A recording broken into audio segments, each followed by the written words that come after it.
Sa ngalan ng Ama at ng Anak at ng Espiritu Santo. Amen. Ang pagpapala ng ating Panginoong Heso Kristo, ang pag-ibig ng Diyos Ama, at ang makikipagkaisa ng Espiritu Santo naway sa mainyong lahat. At sumaiyo rin.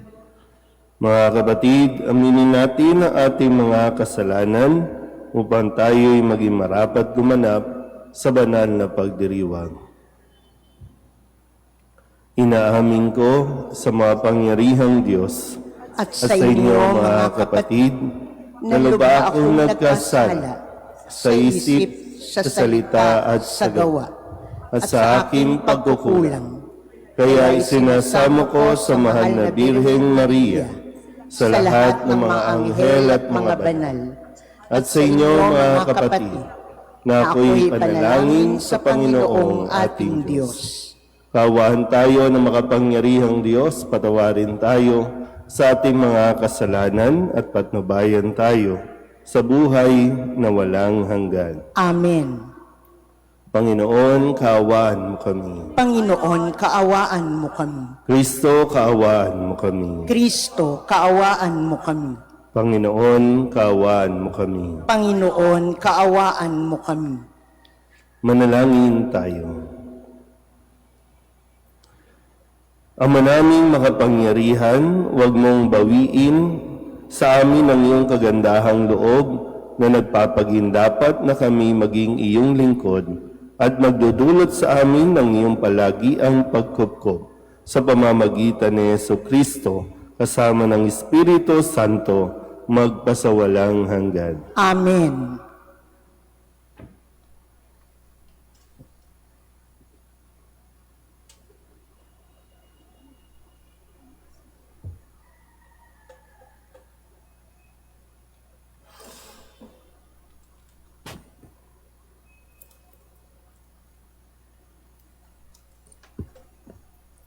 Pagbasa mula sa aklat ni Propeta Daniel. Noong mga araw na iyon, tumindig si Azarias at dumalangin. Alang-alang sa iyong karangalan, huwag mo kaming itakwil habang panahon. Huwag mong putulin ang iyong tipan sa amin. Muli mo kaming kahabagan, alang-alang kay Abraham na iyong minamahal, kay Isaac na iyong lingkod, at kay Israel na iyong pinabanal. Ipinangako mong pararamihin ang kanilang lahi gaya ng mga bituin sa langit at ng buhanginan sa tabing dagat. Subalit ngayon, Panginoon, kami ay naging pinakamaliit na bansa. Dahil sa aming mga kasalanan, kami ang pinakaabang ngayon sa sanlibutan. Wala kaming hari, mga propeta, o mga tagapanguna ngayon. Walang templong mapag-alayan ng mga handog na susunugin, mga hain at kamanyang. Wala man lamang lugar na mapaghandugan upang kami ay humingi ng awa mo. Ngunit lumalapit kami sa iyo ngayon, nabagbag ang puso at nagpapakumbaba. Tanggapin mo na kami na parang may mga dalang baka, mga guya, at libo-libong matatabang tupa na susunugin bilang handog sa iyong harapan. Tanggapin mo ang aming pagsisisi bilang handog upang kami matutong sumunod sa iyo ng buong puso. Walang nagtiwala sa iyo na nabigo. Simula ngayon, buong puso kaming susunod sa iyo, sasamba at magpupuri sa iyo. Huwag mo kaming biguin. Yamang ikaw ay maamo at mapagkalinga, kahabagan mo kami at saklolohan. Muli mong iparanas sa amin ang iyong kahangahangang pagliligtas at sa gayoy muling dakilain ang iyong pangalan, Panginoon. Ang salita ng Diyos. Salamat sa Diyos. Poon, iyong gunitain ang pag-ibig mo sa amin. Poon, iyong gunitain ang pag-ibig mo sa amin. Ang kalooban mo'y ituro, O Diyos. Ituro mo sana sa aba mong lingkod. Ayon sa matuwid, ako ay turuan. Ituro mo poon ang katotohanan, tagapagligtas ko na inaasahan. Poon, iyong gunitain ang pag-ibig mo sa amin. Poon, gunitain pag-ibig mong wagas at ang kabutihang noon pa'y nahayag. Pagkat sa pag-ibig mo'y hindi nagmamaliw, ako sana poon ay alalahanin. Poon, iyong gunitain ang pag-ibig mo sa amin. Mabuti ang poon at makatarungan sa mga salari, guro at patnubay. Sa mababang loob, siya yaong gabay at nagtuturo ng kaniyang kalooban. Poon, iyong gunitain ang pag-ibig mo sa amin. Magsitayo po ang lahat.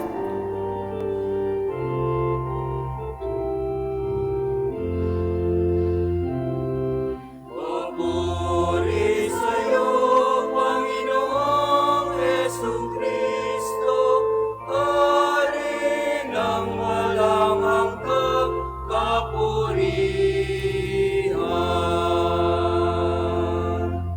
Magsisi tayong mataos, halinang magbalik loob sa mapagpatawad na Diyos.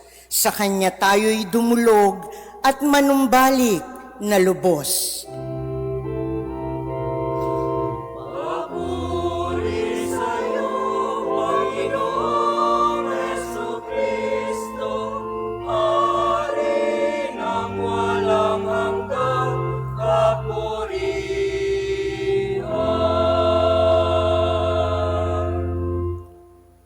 Sumainyo ang Panginoon. Ang mabuting balita ng Panginoon ayon kay San Mateo. Papuri sa iyo, Panginoon. Noong panahong iyon, lumapit si Pedro at nagtanong kay Jesus, Panginoon, makailan kong patatawarin ang aking kapatid na paulit-ulit na nagkakasala sa akin? Makapito po ba? Sinagot siya ni Jesus, hindi ko sinasabing makapito, kundi 70 ulit pa nito. Sapagkat ang paghahari ng Diyos ay katulad nito.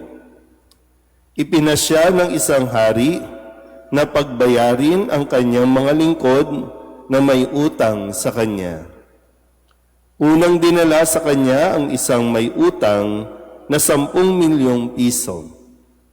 Dahil sa siya'y walang ibayad, iniutos ng hari na ipagbili siya ang kanyang asawa, mga anak, at lahat ng ari-arian upang makabayad. Nanikluhod ang taong ito sa harapan ng hari at nagmakaawa. Bigyan pa ninyo ako ng panahon at babayaran ko sa inyo ang lahat. Naawa sa kanya ang hari, kaya ipinatawad ang kanyang mga utang at pinayaon siya. Ngunit pagkaalis niya roon, ay nakatagpo niya ang isa sa kanyang kapwa lingkod na may utang na 500 piso sa kanya. Sinunggaban niya ito at sinakal. Sabay wika, magbayad ka ng utang mo. Naglumuhod iyon at nagmakaawa sa kanya. Bigyan mo pa ako ng panahon at babayaran kita. Ngunit hindi siya pumayag. Sa halip, ipinabalanggo niya ang kanyang kapwa lingkod hanggang sa ito'y makabayad. Nang makita ng kanyang mga kapwa lingkod ang nangyari, sila'y labis na nagdamdam. Pumunta sila sa hari at isinumbong ang nangyari. Kaya't ipinatawag siya ng hari, Ikaw, napakasama mo, sabi niya. Pinatawad kita sa utang mo, sapagkat nagmakaawa ka sa akin. Nahabag ako sa iyo, hindi ba dapat ka ring mahabag sa kapwa mo? At sa galit ng hari, siya'y ipinabilanggo hanggang sa mabayaran niya ang kanyang utang. Gayon din ang gagawin sa inyo ng aking amang nasa langit, kung hindi ninyo patatawarin ang inyong kapatid. Ang mabuting balita ng Panginoon. Pinupuri ka namin, Panginoong Heso Kristo. Isang magandang umaga po sa inyong lahat. Ngayon po ay Martes sa ikatlong linggo ng ating 40 araw na paghahanda at ganun din naman ngayon ang unang araw ng nobinaryo para sa kapistahan ng ating pintakasing patrong si San Jose. At sa puntong ito, malinaw paalala sa atin na ang isa sa pinakamahalagang paghahanda ay yung tayo po ay makapagbalik loob sa Diyos sa pamamagitan ng pangungumpisal. So sana po ay hindi natin ito makaligtaan dahil isa ito nga sa pinakamahalaga na dapat nating gawin. Ngayon, ang tanong sa ating ebanghelyo ay makailang beses ko bang patatawarin ang aking kapatid na paulit-ulit na nagkakasala? Kamusta po ba ang karanasan ninyo? Gaano kahirap sa atin ang magpatawad, lalo tigit, sabi nga paulit-ulit na ginagawa sa atin. Kadalasan naman, halimbawa, sa panahon natin ngayon, tayo din naman ang pumipili ng mga taong gagawa ng kasalanan sa atin. Alam mo na nga ginagawan ka ng kasalanan, pero okay lang naman. Pero yung usapin na yung pagpapatawad, gaano kahirap sa atin ang magpatawad? Sige nga po. Kasi ito ay pinapaalala sa atin dahil tayo na nagkakasala, pinapatawad tayo ng Diyos. Bakit niya tayo pinapatawad? Para tayo din ay matutong magpatawad. Hindi tayo binibilangan ng Diyos. Para bang kapag humarap tayo sa Diyos, simula kailan ba tayo nagkaroon ng kamulatan? Sabihin natin 5 years old, alam na natin yung mali, nagagawa natin yung mga kasalanan. Sasabihin ba sa atin ng Diyos, simula 5 years old, paulit-ulit ka na lang. Wala namang ganun Kasi nga, sa sakramento ng kumpisal, kapag natapos tayong magbalik loob, laging back to zero. Laging okay na yun. Wala nang babalikan ang Diyos, kaya kung magkasala tayo ulit, panibago na ito. Hindi 1, 2, 3, 4, walang ganun sa Diyos. Pero tayo din, sana nga maisip-isip din natin kasi tayo bilang mga tao, mahilig tayo, nagpapatawad tayo, pero nagbibilang tayo. Diba na? Nagbibilang tayo. Na isang bagay na pwede nating hingin sa Diyos, yung kalakip ng pagpapatawad ay yung paglimot. Dahil sa atin, nagpapatawad nga tayo, pero hindi natin kinakalimutan yung mga nagawa. Magandang hingin nga sa Diyos, diba, na mawala sa ating, yung dala-dala pa rin natin yung ginawa ng ibang tao o ginawa ng tao sa'yo, pero nagpatawad ka, pero hindi ka lumimot. Nakukuha niyo po ba? Uy, missing. Kasi totoo naman po, no, yung karanasan ni Pedro, karanasan nating lahat. Nahihirapan tayong magpatawad. Kaya sana po, dahil tayo din naman, lahat naman tayo may nagagawang kasalanan, sana tayo rin mas maging sensitive din naman tayo. Na hindi, kasi pwedeng dito kasi, no, hanggang ilang beses ko ba ang patatawarin, baka pwede rin namang mapaghilayan natin na itigil natin yung paulit-ulit nating paggawa ng kasalanan sa ating kapwa. Maging sensitive tayo na nakakasakit tayo, nakakasama tayo ng loob, at kung ma-realize mo, ikaw na mismo ang humingi ng tawad. Magkaroon tayo ng lakas ng loob na akuin ang ating mga nagawang kasalanan. Kasi mahirap talagang patawarin ang isang taong hindi naman humihingi ng tawad. At bakit hindi humingi ng tawad? Hindi niya inaako at inaamin na may nagawa siyang kasalanan. Kaya malalim na pagninilay ang hinihiling din sa atin. Nakala natin okay na lang, okay na yon, pero hindi pa eh. Kasi yung healing process din naman sa taong nasaktan mo ay yung ikaw din mismo yung hihingi ng tawad sa nasaktan mo. Muli, no? Mahirap patawarin ang isang taong hindi humihingi ng tawad. Pero kung sakali na humingi ng tawad, huwag nating ipagdamot ang kapatawaran na ito kung paanong ang Diyos ay hindi nagiging madamot sa pagpapatawad sa atin. Amen?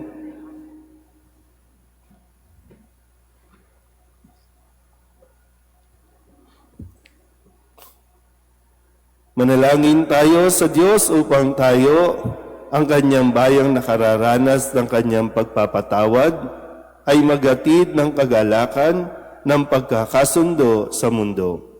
Ang ating pong itutugon, Panginoon, gawin mo kaming tagapaghatid ng iyong kapayapaan. Panginoon, gawin mo kaming tagapaghatid ng iyong kapayapaan. Ang simbahang pinalaya ng dugo ni Kristo, naway mamuhay sa pagkakasundo at kapayapaan. Manalangin tayo sa Panginoon. Panginoon, gawin mo kaming tagapaghatid ng iyong kapayapaan. Ang simbahang Kristiyano, naway mapagsama sa ilalim ng nag-iisang ebanghelyo ng pag-ibig. Manalangin tayo sa Panginoon. Panginoon, gawin mo kaming tagapaghatid ng iyong kapayapaan. Ang mga mag-asawa, naway matutong magpatawad at umunawa sa isa't isa. Manalangin tayo sa Panginoon. Panginoon, gawin mo kaming tagapaghatid ng iyong kapayapaan.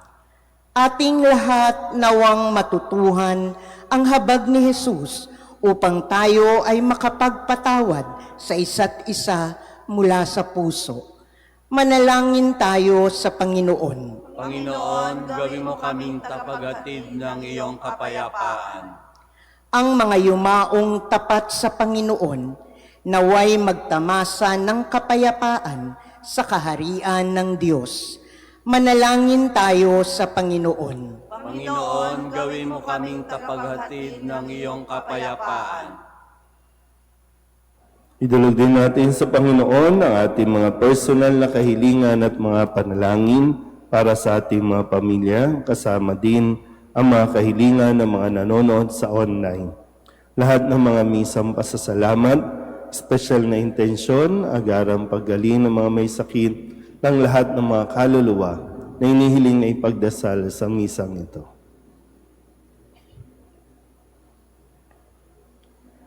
Ang lahat ng ito inihiling namin sa ngalan ni Kristong aming Panginoon. Amen.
Manalangin kayo mga kapatid upang paghahain natin ay kalugdahan ng Diyos sa mahang makapangyarihan. Tanggapin nawa ng Panginoon itong paghahain sa iyong mga kamay, sa kapurihan niya at karangalan, sa ating kapakinabangan, at sa buong sambayanan niyang banal.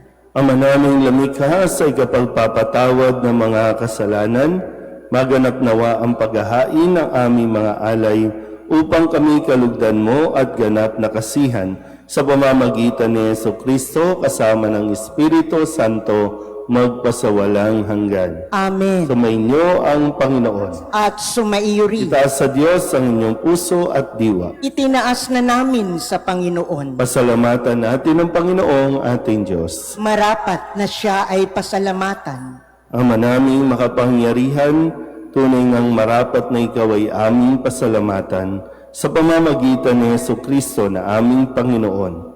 Minarapat mong ang pagtitiis para sa naghihirap ay maging tagapaghiwatig ng pasasalamat na aming inihahain ngayon sa iyong hapag. Ang iyong anak ay ulirang tagapagbigay ng pagsasaluhan sa mga nagugutom at mga nauuhaw. Sa pagsunod namin sa giliw mong anak, ang pagkamaawain mo ay aming ginaganap upang ang pag-iimbot ay mapawing lahat sa aming pag-uugali at gawaing binabalang.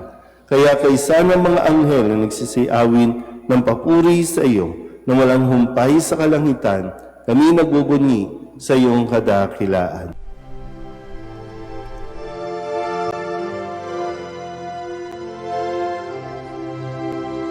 Santo, Santo, Santo, Panginoong Diyos makapangyarihan, napupuno ang langit at lupa ng kalwalhatian mo. Hosana sa kaitaasan, pinagpalang na paririto sa ngalan ng Panginoon. Hosana sa kaitaasan.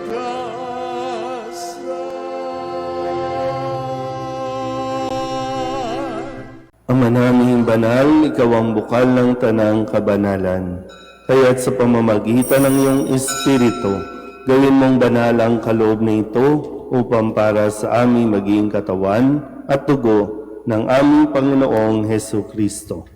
Bago niya pinagtiis ang kusang loob na maging handog, hinawakan niya ang tinapay, pinasalamatan kaniya, pinaghati-hati niya iyon, iniabot sa kanyang mga alagad at sinabi,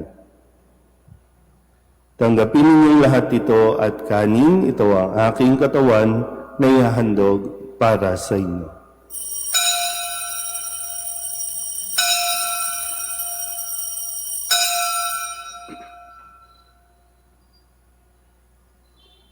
Gayun din naman nang matapos ang hapunan, hinawakan niya ang kalis, muli kaniyang pinasalamatan. Iniabot niya ang kalis sa kanyang mga alagad at sinabi, "Tanggapin ninyong lahat ito at inumin. Ito ang kalis ng aking dugo, ng bago at walang hanggang tipan. Ang aking dugo na ibubuhos para sa inyo at para sa lahat, sa ikapagpapatawad ng mga kasalanan. Gawin niyo ito sa pag-alaala sa akin."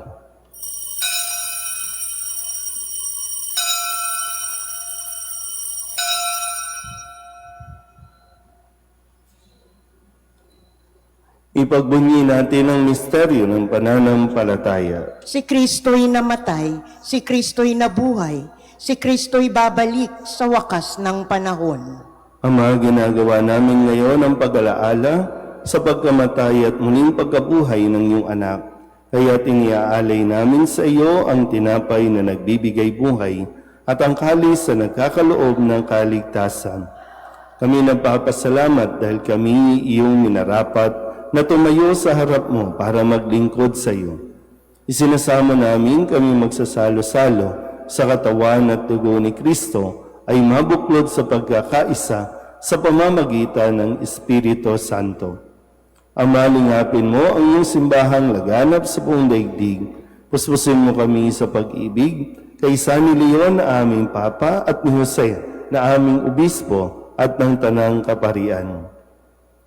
Alalahanin mo rin ang mga kapatid naming nahimlay na may pag-asang sila'y muling mabubuhay, gayon din ang lahat ng mga pumanaw. Kawaan mo sila at patuloyin sa iyong kaliwanagan. Kawaan mo at pagindapating kaming lahat na makasalo sa iyong buhay na walang wakas. Kaysa ng mahal na Birheng Maria na Ina ng Diyos, ng kabiyak ng puso niyang si San Jose, kaysa ng mga apostol at ng lahat ng mga banal na namuhay dito sa daigdig ng kalugod-lugod sa iyo, may pagdiwang nawa namin ang papupuri sa ikararangan mo sa pamamagitan ng iyong anak na aming Panginoong Heso Kristo. Sa pamamagitan ni Kristo, kasama niya sa Kanya, ang lahat ng parangal at papuri ay sa iyo, Diyos amang makapangyarihan, kasama ng Espiritu Santo, magpasawalang hanggan.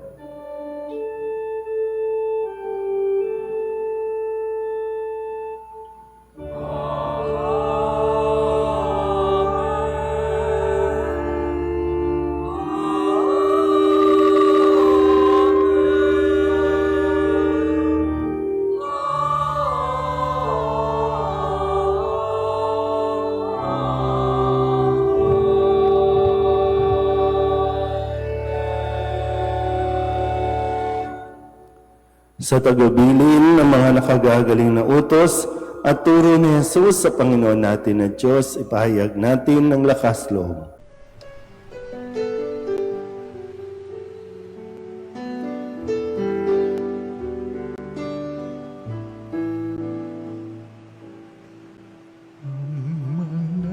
namin sumasalang ka, sambahin ang ngalan mo, mapasamin ang kaharian mo, sundin ang loob mo dito sa lupa para ng sa langit. Bigyan mo po kami ngayon ng aming kakanin sa araw-araw at patawarin mo kami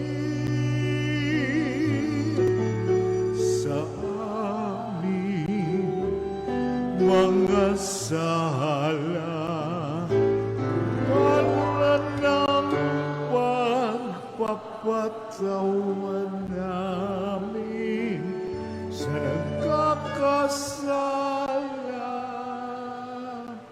sa amin, at huwag mo kaming ipagdulot sa tukso, at yadya mo kami sa lahat ng masama. Hinihiling namin kaming iadya sa lahat ng masama, pagkalooban ng kapayapaan araw-araw, iligtas sa kasalanan, at ilayo sa lahat ng kapahamakan, samantalang aming pinananabikan ang dakilang araw ng pagpapahayag ng tagapagligtas naming si Heso Kristo. Sapagkat iyo ang kaharian at ang kapangyarihan at ang kapurihan, magpakailanman. Amen. Panginoong Heso Kristo, sinabi mo sa iyong mga apostol, kapayapaan ang iniiwan ko sa inyo, ang aking kapayapaan ang binibigay ko sa inyo. Tunghayan mo ang aming pananampalataya at huwag ang aming mga pagkakasala. Pagkalooban mo kami ng kapayapaan at pagkakaisa ayon sa iyong kalooban, kasama ng Espiritu Santo, magpasawalang hanggan. Amen. Ang kapayapaan ng Panginoon ay laging sumainyo. At sumaiyo rin. Magbigayan tayo ng kapayapaan sa isa't isa.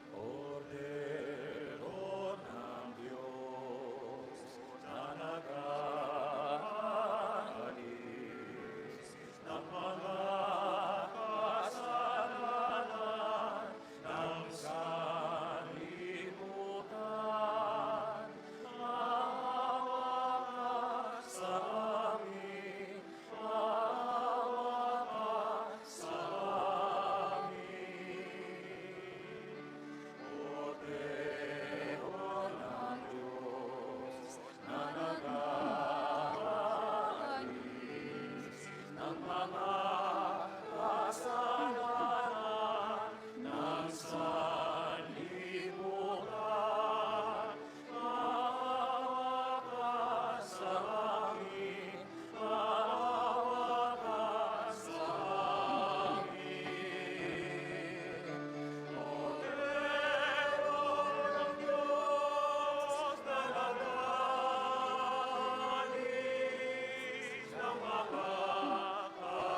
Ito ang kordero ng Diyos.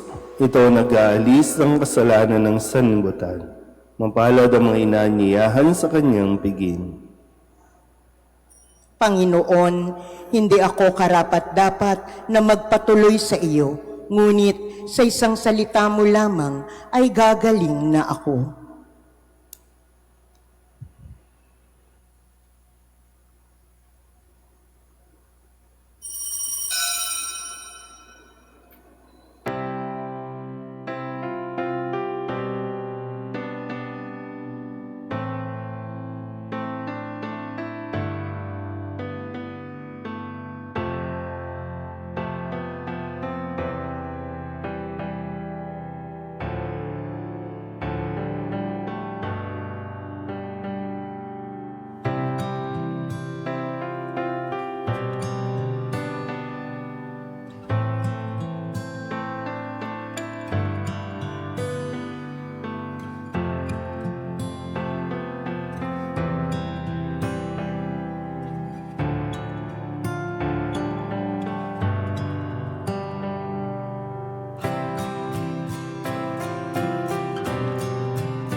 Manalangin tayo.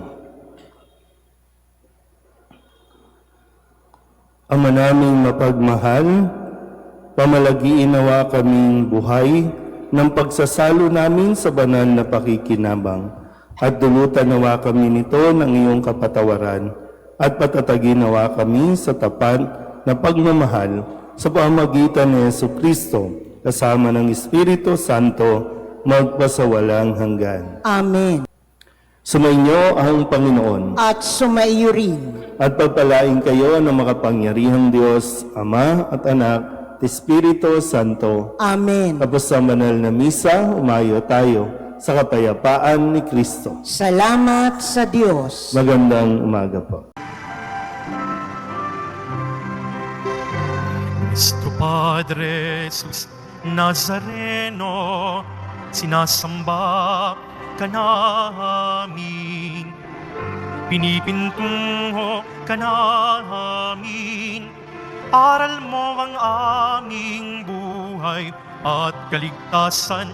Nuestro Padre Jesus Nazareno, iligtas mo kami sa kasalanan. Ang krus mong kinamatayan ay sagisag ng aming kaligtasan. Nuestro Padre Jesus Nazareno, dinarangal ka na amin. Nuestro Padre Jesus Nazareno, nilulwalhati ka namin. Nuestro Padre Jesus Nazareno, dinarangal ka na amin. Nuestro Padre Jesus Nazareno, nilulwalhati ka namin.